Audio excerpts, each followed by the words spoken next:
Montenegro नामक देश से होकर की मेरी यात्रा अभी जारी है। बुडवा शहर की सीमा पर स्थित पहाड़ के ऊपर की ओर फैल रही इमारतें, उसके बीच से होकर यह रास्ता बना हुआ है। कलबार नामक शहर से आरंभ हुई यात्रा है। मेरा लक्ष्य स्थान कोटोर है। रियल एस्टेट के क्षेत्र में बुडवा शहर की उन्नति यहाँ देखने को मिल रही है। एड्रियाटिक समुद्र तट का एक बहुत ही सुंदर शहर है बुडवा। इस क्षेत्र का एक प्रमुख पर्यटन केंद्र है यह प्रदेश। मुझे बस के सामने की सीट नहीं मिली, इसलिए बस जाते समय सामने के नज़ारे अपने कैमरे में कैद नहीं कर पा रहा हूँ। पूरी बस लोगों से भरी है। शहर के पीछे छूटते ही हरियाली से समृद्ध टॉलिव्स पहाड़ से हो गई है अब यात्रा। यह एक विशाल वन क्षेत्र है। यह बुडवे का अक्वा उद्यान दिख रहा है। ये एक बड़ा वाटर थीम पार्क है। पार्क पहाड़ के ऊपर स्थित है। एक आरोप अभी भी कायम है कि प्रकृति को बर्बाद करके इस अम्यूजमेंट पार्क का निर्माण किया गया था। थोड़ी दूर और जाने के बाद यात्रा पहाड़ के ऊपर के छोटे गांवों से हो गई है। 20 किलोमीटर और जाने पर मेरे पहले लक्ष्य स्थान कोटोर पहुंचूंगा। यह एक आराम का केंद्र है। यहाँ बड़े बंगले नजर आ रहे हैं। इमारतों के निर्माण से संबंधित अनेकों उद्योग यहाँ हैं। लगता है कि ये पहाड़ अब इमारतों से भर जाएंगे। पर्यटकों के लिए बनने वाली इमारतें, होटल, सुपरमार्केट, अनेकों मकान आदि हैं। यहाँ अपने मकान बनाने वालों में अनेकों विदेशी भी हैं। जलवायु, प्राकृतिक सुंदरता, रहने की कम लागत आदि उन लोगों को इस ओर आकर्षित करते हैं। अभी लास्टवा गरबालिस का नामक प्रदेश से होकर है यात्रा। कई महीनों तक विदेशियों के आकर रहने लायक अपार्टमेंट्स हैं यहाँ। वो लोग एक दिन के किराए के हिसाब से नहीं, बल्कि एक महीने के किराए के हिसाब से यहाँ कमरे बुक करते हैं। ऐसे में खर्चा कम पड़ता है। यहाँ के बाजार से सामान खरीदकर घर पहुँचकर खाना बनाकर खाते हुए वो लोग आराम से रहते हैं। फुटबॉल प्रतियोगिता आदि आयोजित की जाने वाले छोटे स्टेडियम, लघु उद्योग भी यहाँ हैं। उनमें से अनेकों तो निर्माण उद्योग से अनुबंधित ही हैं। सुपरमार्केट, वो नीचे समुद्र के किनारे पर एक शहर नजर आ रहा है। वो तिवात शहर है। मोंटेनेग्रो का सबसे बड़ा हवाई अड्डा वहाँ है। देश की राजधानी पोर्ट गोरिका जितना आधुनिक नहीं है, तो भी तिवात के हवाई अड्डे पर अच्छी भीड़ उमड़ती है। पहाड़ी ढलान पर वो ट्रोइट्सा नामक गांव नजर आ रहा है। काल्पनिकता से भरा एक सुंदर गांव। चूने के पत्थरों वाले पहाड़ों की ढलानों पर टाइल्स के छप्पर वाले मकान। अभी यह कोटोर का पहला नज़ारा आंखों के सामने। पहाड़ी श्रृंखलाओं के बीच में एक नीला झील, उसके चारों ओर अनेकों इमारतें। नीले पानी में एक जहाज आराम करते हुए पड़ा है। ये एक चित्रकार की भावना में जागा हुआ कोई रंगीन चित्र की व्याख्या नहीं है। मैंने उस अद्भुत भूप्रदेश की खोज में ही इतनी लंबी यात्रा की है। कोटोर एक खूबसूरत भूभाग है। पर्वतों से घिरा हुआ एक प्रदेश। चारों ओर विचित्र रूप वाली चोटियां स्थित हैं। सफेद रंग वाले चूने के चट्टानों वाले पहाड़, उसकी तराई में छोटे मकानों की कतार। भूमि का स्वर्ग कह सकने वाली जगह है यह। पर्वतों के अंदर की ओर फैला हुआ समुद्र।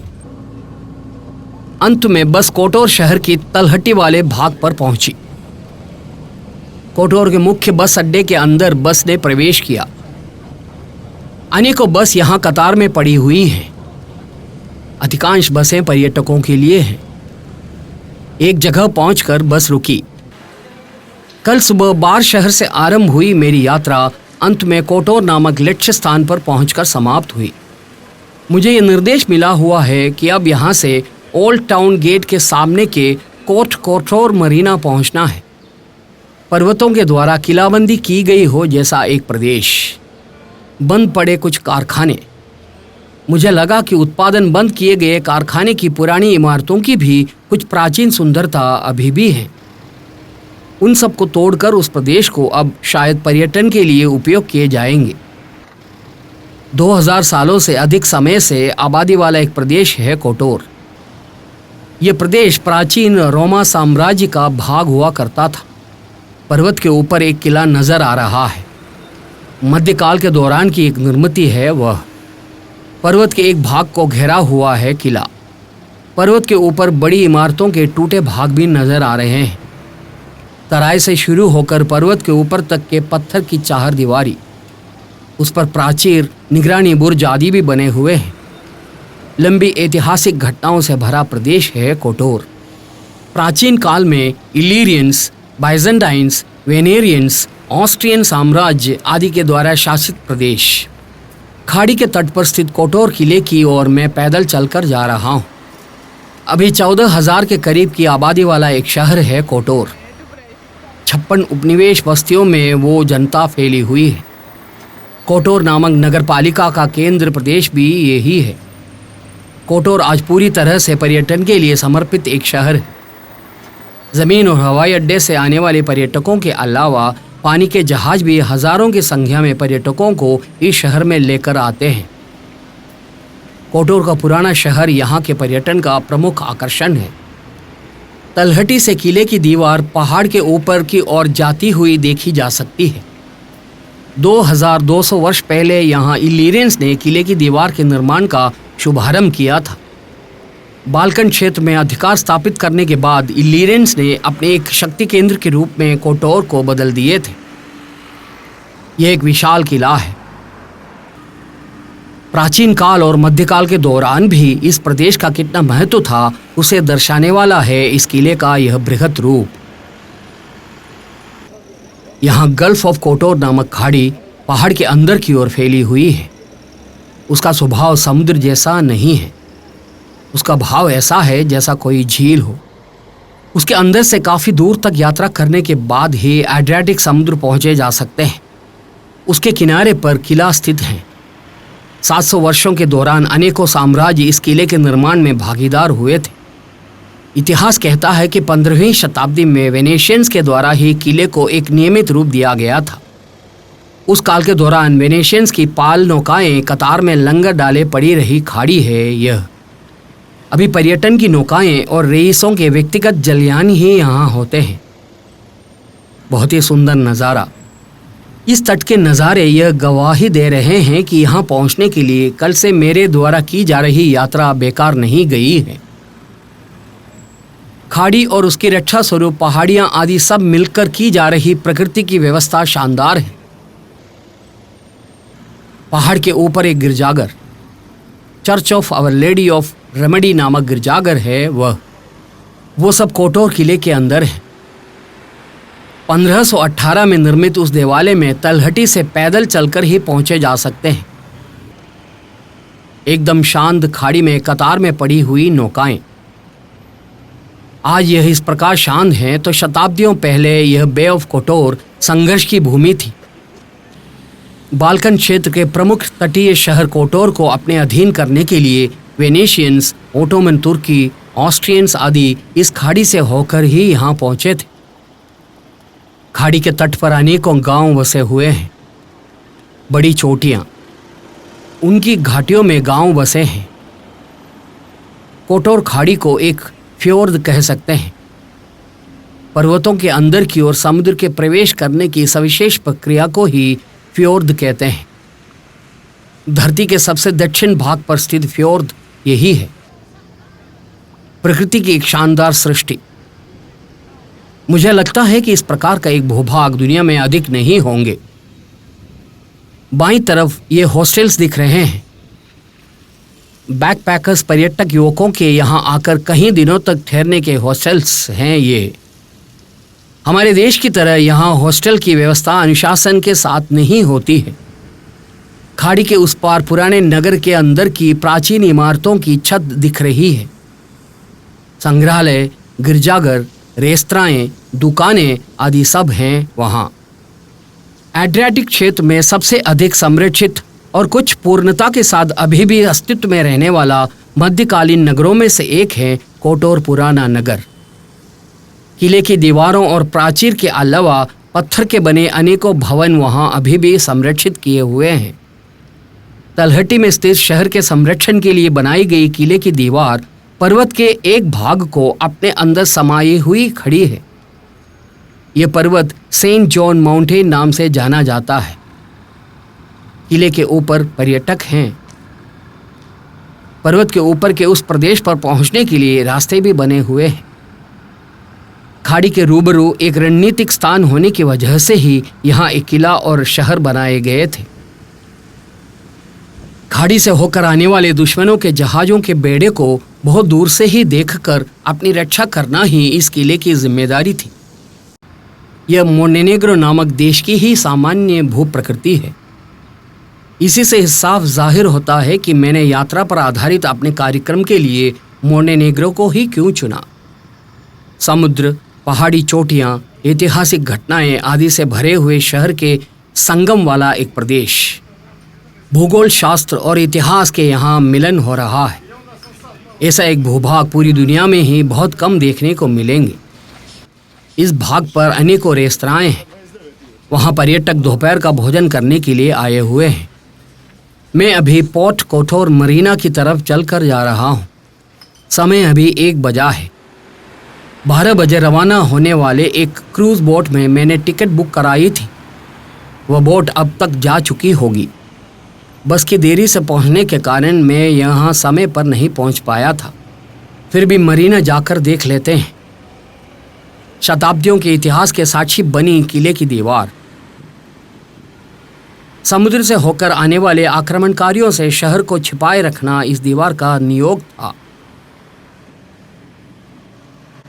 यहाँ से पोर्ट कोठोर मरीना का आरंभ होता है। यूरोप की सारी प्रमुख मरीनाओं में प्राप्त सारी सुविधाएं इस मरीना में भी प्राप्त हैं। सेल बोट, सुपर योट आदि यहाँ फैले पड़े हैं। करोड़ों की लागत के जलपोत हैं ये सारे।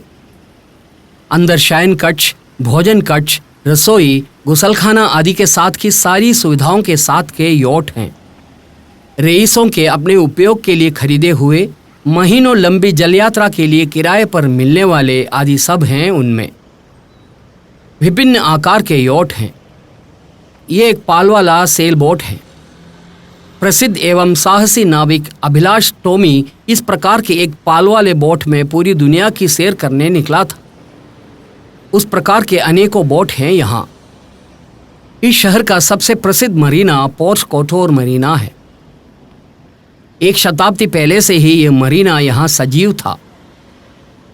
कोठोर किले के समीप होने के कारण से ही ये मरीना यूरोप के नाविकों के बीच में सबसे पसंदीदा बना हुआ है।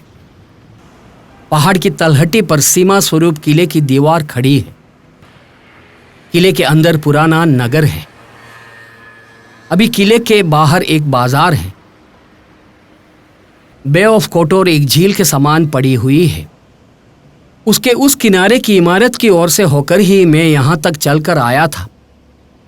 सेल बोट और यॉट से भरा हुआ मरीना। 35,000 यूरो में बेचे जाने के लिए ये छोटी बोट रखी हुई है। सुपर यॉट भी मरीना में पड़े हुए हैं। अनेकों लोगों को कई दिनों तक उसके अंदर रहने की सारी सुविधाओं के साथ की बोट है वह। मेरे द्वारा बुक किए गए टूर की रवानगी यहाँ से होती है। 1-2 लोग हैं वहाँ। मेरे सही समय पर नहीं पहुँच पाने का कारण बताया। उन लोगों ने भी मेरी बात को सही ठहराया कि ट्रैफिक यहाँ एक परेशानी का विषय है। उन लोगों ने बताया कि अब 2 बजे एक बोट रवाना होगी और मैं उसमें जा पाऊँगा। उसके लिए पुरानी टिकट दिखाना ही काफ़ी होगा। मुझे बहुत संतुष्टि महसूस हुई। अभी तो 1 ही बजा है। बोट तो 2 बजे ही रवाना होगी। समय काफ़ी है अभी। यहाँ एक बाज़ार है। कोठोर के लोगों के सामान खरीदने के लिए आने वाली जगह। लेकिन अनेकों पर्यटक भी यहाँ आते हैं।